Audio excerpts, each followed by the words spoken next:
Definition of joy? When Lewis talks about joy, generally he means this deep, deep-seated longing that is embedded in each of us, and it's questing for its proper object. And Lewis writes about the longing expressed in many different ways. There could be the pilgrim longing, where we find ourselves looking for home. G.K. Chesterton put it, we're homesick in our own homes. Or Augustine said, we're pilgrims in our own land. You want to go back home to the place where you grew up, and you go back, it's not the same, but you're still looking for this place. Or as Tolkien sought to capture it in The Hobbit, when the Hobbit goes on this journey, he longs to come home. 18 times in that book, he's longing for his Hobbit hole. Finally, when he gets home, the Sackville Bagginses have declared him dead, and they're dividing up the stuff, and it's not the same. What's the home that they're looking for? And Tolkien and Lewis were deliberate about writing about this because they wanted us to discover our home is heaven. Or when Lewis writes about myth and story, mythos in Greek just simply means story.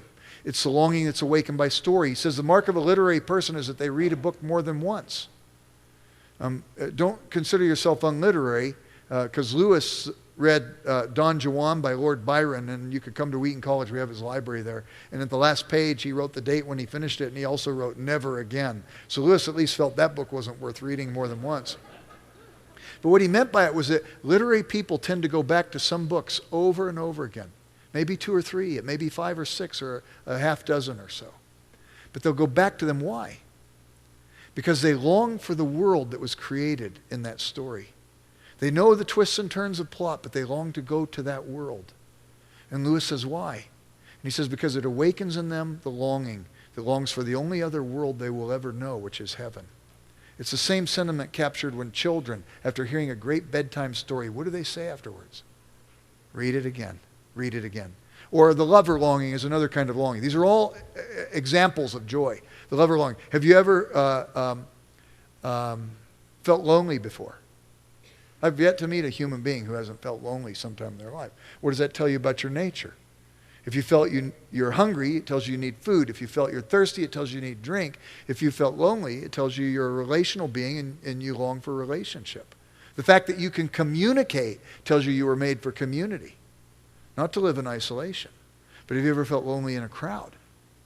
Have you ever felt lonely living under the same roof with other people you know and people you care for? It doesn't prove anything, but it might strongly suggest you were made for some relationship no mere human relationship will satisfy. And the same thing about human brokenness. Lewis writes about this. Have you ever recognized that you long to have fixed what's broken in you? What does that direct your longing towards? And all of these are kind of heaven-like longings, I think. So that's what Lewis means when he writes about joy. It's brilliant. It's one of the dominant themes in his writing. And I think it's one of the dominant themes of what it means to be a human being. Even Malcolm Muggeridge, the great English journalist, he wrote towards the end of his life, the first thing I remember about life, and I pray it will be the last, is that I felt like I was a stranger in this world. And we are. Even when Lewis writes about this, notice how we're perpetually surprised at time. Fancy John being grown up and married. I can hardly believe it. He was just a kid a day or so ago, it seemed. He said, why are we so surprised at time? Do fish complain of water for being wet? Or if they did, would that fact not strongly suggest that they had not merely been aquatic creatures? And he says he wonders he says in heaven's name, why are we surprised at time? And he says maybe it's an indicator that we're not merely temporal creatures. These things are all interesting to me. But anyway, it's big in Lewis. Does that help?